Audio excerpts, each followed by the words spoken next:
everyone, welcome back to your YouTube channel Zip of Study. So today I have top 10 topics for you ताकि आपका board का जो काम है, board preparation का जो काम है साइंस के लिए वो थोड़ा सा आसान हो जाए. तो आपके लिए टॉप 10 टॉपिक्स लेके आए हैं आज.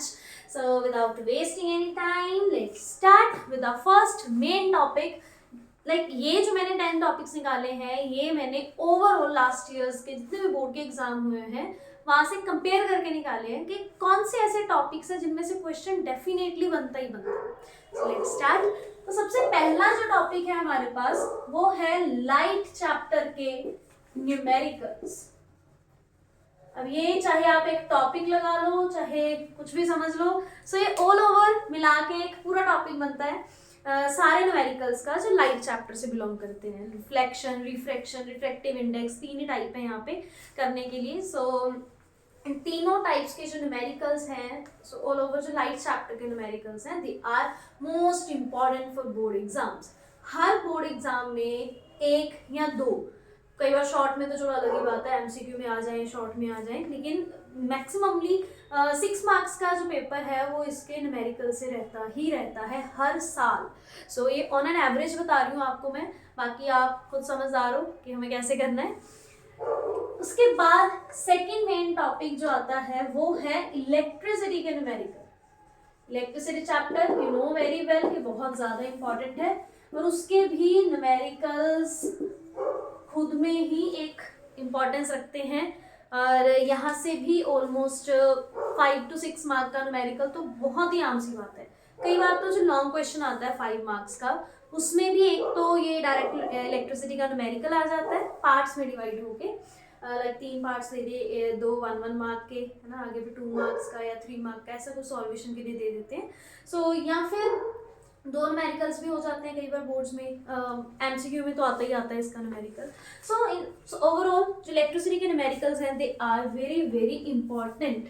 सिमिलरली लाइट चैप्टर के न्यूमेरिकल्स भी वेरी वेरी इंपॉर्टेंट. ओके, अब चलते हैं थर्ड टॉपिक पे जो आपको बोर्ड्स के लिए प्रिपेयर करना है. बोर्ड्स को मतलब बोर्ड के पॉइंट को माइंड में रखते हुए आपको इस चीज की प्रिपरेशन करनी है. थर्ड टॉपिक है all chemical reactions. Chemical reactions belong to chapter number 1, 2, 3. तीनों चैप्टर्स में आपके पास रिएक्शंस आएंगी. इवन कार्बन में भी जो 4th चैप्टर हमारा उसमें भी कुछ ना कुछ रिएक्शंस आती ही आती हैं. सो वो रिएक्शंस लाइक सबसे पहले तो आपको चैप्टर 1 की रिएक्शंस प्रिपेयर करनी है बिकॉज वो चैप्टर तो पूरा ही रिएक्शंस के ऊपर बेस्ड है और उस चैप्टर का नेम भी रिएक्शंस ही है, केमिकल रिएक्शंस इक्वेशंस. तो वहाँ पे आपको इक्वेशन रिएक्शन सब क्लियर होना चाहिए बिकॉज वहाँ से भी कोई ना, अब मैं आपको पर्टिकुलरली इसलिए नहीं बता रही क्योंकि एक बार एग्जाम में आया हुआ है कि रिडॉक्स रिएक्शन एक्सप्लेन करो ना, दूसरी बार आया हुआ है डबल डिस्प्लेसमेंट में डिफरेंस बताओ, एक बार आया हुआ है जो कार्बन चैप्टर में रिएक्शंस है ना हमारे पास ऑक्सीडेशन की, कंबस्शन की, वो सारी चीजें, एक बार स्टेरिफिकेशन की रिएक्शन. तो वो ओवरऑल मिला के मैंने ये चीज नोटिस करी ऑन एन एवरेज कि एक ना एक केमिकल रिएक्शन का तो क्वेश्चन इजीली बना हुआ है, फॉर श्योरली बना हुआ है. तो ये आप भी देख सकते हो कि आपने पढ़े ही हैं तीनों चारों चैप्टर जो केमिस्ट्री के हैं 10th क्लास में. तो उन चारों चैप्टर्स में मेन रिएक्शंस ही है करने वाली. केमिस्ट्री तो होती भी रिएक्शंस का गेम है सारा, तो जिसने वो कर लिए रिएक्शंस एंड उसका ये क्वेश्चन भी पूरी तरह से प्रिपेयर हो जाएगा. अब चलते हैं नेक्स्ट टॉपिक पे. अब एक और जो टॉपिक बहुत ज्यादा इंपॉर्टेंट है जिसमें से क्वेश्चन आता ही आता है वो है मेंडल्स कंट्रीब्यूशन. ये हेरिडिटी का है. अभी आपको पता ही है सिलेबस बहुत ज़्यादा डिडक्ट हो चुका है. हेरिडिटी में तो एवोल्यूशन तो सारा ही खत्म हो गया, सिर्फ हेरिडिटी बचा है. और सिर्फ हेरिडिटी में कॉन्सेप्ट ही क्या बचा है, मेंडल का जो कॉन्ट्रीब्यूशन है या मेंडल का जो कॉन्सेप्ट है सिर्फ वो बचा है. मोनोहाइब्रिड, डाईहाइब्रिड क्रॉसेस जो हैं बस वही चीज़ है. तो उनमें से भी फॉर श्योर एक क्वेश्चन पक्का आता है एग्जाम में. हर साल बोर्ड में एक ना एक क्वेश्चन इसका श्योरली आया हुआ है, श्योरली. तो इट मीन्स कि ये भी एक टॉपिक है ना, चाहे आप ये समझो पूरा चैप्टर है चाहे ये समझ लो कि टॉपिक है, क्योंकि चैप्टर में बचा ही एक टॉपिक है. तो हमारे पास यही है बस पढ़ने के लिए इस चैप्टर में से, हेरिडिटी एंड एवोल्यूशन में से सिर्फ हेरिडिटी का ही मेंडल कॉन्सेप्ट बचा है हमारे पास. उसके बाद चलते हैं एक और टॉपिक पे. 5th topic. अब ये जो टॉपिक है ना, इसमें कुछ सब टॉपिक्स कवर होते हैं।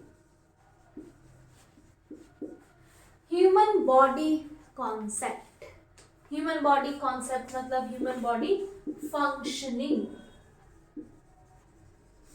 इसका मीनिंग क्या है, ये मैंने टॉपिक ऐसे क्यों लिखा है। यू नो वेरी वेल, एक लाइफ प्रोसेस चैप्टर है जिसमें जो ह्यूमन बॉडी है उसके कुछ पार्ट्स की एक्सप्लेनेशन दी हुई है आपको, लाइक जो क्या है, ब्रीदिंग सिस्टम है हमारा, वो कैसे काम करता है, ह्यूमन हार्ट कैसे काम करता है, राइट, नेफ्रॉन की एक्सप्लेनेशन है, एक्सक्रीटरी सिस्टम है सारा, तो सारी चीज़ें एक्सप्लेन करी हुई है लाइफ प्रोसेस के अंदर, राइट। और उनमें से they all have their own importance, so we can't predict कि किस साल में कौन सा क्वेश्चन आ सकता है। सिमिलरली कंट्रोल कोऑर्डिनेशन में आपके पास ह्यूमन ब्रेन की एक्सप्लेनेशन है। Human I and colourful world chapter में सिर्फ एक ह्यूमन आई टॉपिक है जो ह्यूमन फंक्शनिंग से बिलोंग करता है, तो एक वो हो गया। तो इट मीन्स कि ये सारे टॉपिक्स जो है वो आपको अच्छे से प्रिपेयर करने हैं, बिकॉज वी कांट प्रिडिक्ट कि किस साल में बोर्ड में इन सब में से कौन सा क्वेश्चन आएगा। बट हाँ, ये चीज़ श्योरिटी है कि इन सब में से एक ना एक क्वेश्चन की एक्सप्लेनेशन, फंक्शनिंग की एक्सप्लेनेशन लगा लो, चाहे उनके पार्ट्स खुद बता दिए उन्होंने, राइट। जैसे मान लो मैं आपको ह्यूमन आई की एग्जांपल ले लेते हैं ना, कि आपके पास आ गया कि आइरिस की फंक्शनिंग बता दो, कॉर्निया की फंक्शनिंग बता दो, या डायग्राम दे दिया आपको, कहेंगे कि ये पार्ट्स लेबल करो कौन कौन से हैं 1 2 3 डाल के, and they will ask to explain the functioning of 1 2 3 parts whatever they are, okay. Similarly brain में भी सेम आ सकता है ना, लाइक डायरेक्ट क्वेश्चन डाल सकते हैं कि फोर ब्रेन की फंक्शनिंग एक्सप्लेन कर दो, या फोर ब्रेन का हमारे क्या रोल है, क्या काम करता है वो बता दो, उसके पार्ट्स एक्सप्लेन कर दो, या ह्यूमन ब्रेन का डायग्राम दे के आपके पास वो लेबलिंग बता देंगे कि कौन कौन सी है, ये बताओ 1 2 3 डाल के। सो इन सेम मैनर ये सारे क्वेश्चन घूम फिर के आ सकते हैं। So you have to be very well prepared for this one topic, this topic human body concept और फंक्शन, ओके। सो इसमें सारे टॉपिक्स आ जाते हैं, तो इसमें तो लाइफ प्रोसेस पूरा चैप्टर आ जाता है, वो चाहे शॉर्ट में आए लॉन्ग में आए, तो उसकी खुद की एक बहुत ज़्यादा इंपॉर्टेंस है चैप्टर की, तो आप इग्नोर नहीं कर सकते उस चैप्टर को, राइट। सो ये हो गया। नेक्स्ट टॉपिक पे चलते हैं। नेक्स्ट टॉपिक है हमारे पास हॉर्मोन्स। इनको कैसे भूल सकते हैं भाई हम, तो बहुत ज़्यादा इंपॉर्टेंट है। अब हॉर्मोन्स इन, आपने प्लांट्स के भी हॉर्मोन्स पढ़े हैं, राइट। प्लांट्स में भी जो हॉर्मोन्स होते हैं ना, growth promoter hormone, growth inhibitor hormone, उनमें आगे उनकी टाइप्स हैं, नेम्स हैं। एज वेल एज आपने ह्यूमंस में भी हॉर्मोन्स पढ़े हैं, राइट। कौन सा ग्लैंड कौन सा हार्मोन बनाता है, उसकी फंक्शनिंग क्या है, तो वो सारी चीजें you should know very well, right. So hormones वाला topic plays a very important role in our board exam, okay. Board exam में ये चीज़ मैंने नोटिस करी थी कि लास्ट जितने भी बोर्ड के एग्जाम्स हुए, मैंने अप्रॉक्सीमेट ऐसे लगा लो कि लास्ट 10 ईयर के एग्जाम्स देखे थे, तो जिसमें से मैंने ओवरऑल कंपेयर करा तो हॉर्मोन्स में से क्वेश्चन आया हुआ है।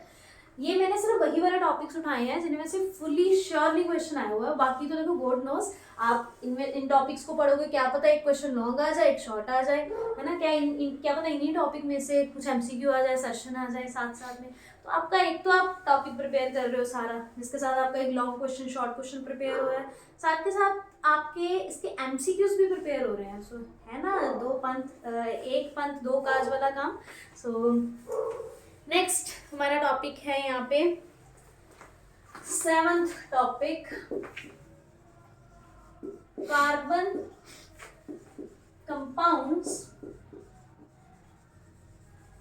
Naming and structure. तो ये भी एक अपने आप में बहुत इंपॉर्टेंट चीज है, बहुत ज्यादा इंपॉर्टेंट, बिकॉज कार्बन कंपाउंड्स वाला जो चैप्टर है उसमें जो नेमिंग्स हैं वो बहुत ज़्यादा इंपॉर्टेंट है। आपको हर एक कंपाउंड का नेम पता होना चाहिए, उसका नेम बनाना आता होना चाहिए, या फिर अगर आपको नेम दिया गया है तो उसका स्ट्रक्चर बनाना आता होना चाहिए। सेम वाइस वर्सा वाला काम है। Moreover, you should know how to draw electron dot structure as well. Okay? तो इलेक्ट्रॉन डॉट स्ट्रक्चर भी बहुत इंपॉर्टेंट टॉपिक है। तो ये भी चीज़ मैंने देखी थी कि कार्बन कंपाउंड में से पहले जो बहुत पिछले टाइम की बात है वहाँ तो चलो सिंपल नेमिंग दे दी, स्ट्रक्चर दे दिए, पर अभी जो रिसेंट एग्जाम्स हुए हैं उनके अंदर ज़्यादातर बोर्ड क्या डालता है, इलेक्ट्रॉन डॉट स्ट्रक्चर। किसी भी कंपाउंड कंपाउंड का आपको इलेक्ट्रॉन स्ट्रक्चर दिया जा सकता है कि इसको ड्रॉ करके बताओ, प्रॉपर इलेक्ट्रॉन्स का सब कुछ बताना है आपको। सो ये टॉपिक भी बहुत ज़्यादा इंपॉर्टेंट है। यहाँ से तो आपके शॉर्ट क्वेश्चन भी बन सकते हैं, लॉन्ग भी बन सकते हैं। यू कैन टेक स्क्रीनशॉट ताकि साथ के साथ आपका ये आपको मटेरियल मिलता जाए, प्रिपेयर होता जाए। इसके बाद है अगला टॉपिक, 8th टॉपिक, रिप्रोडक्शन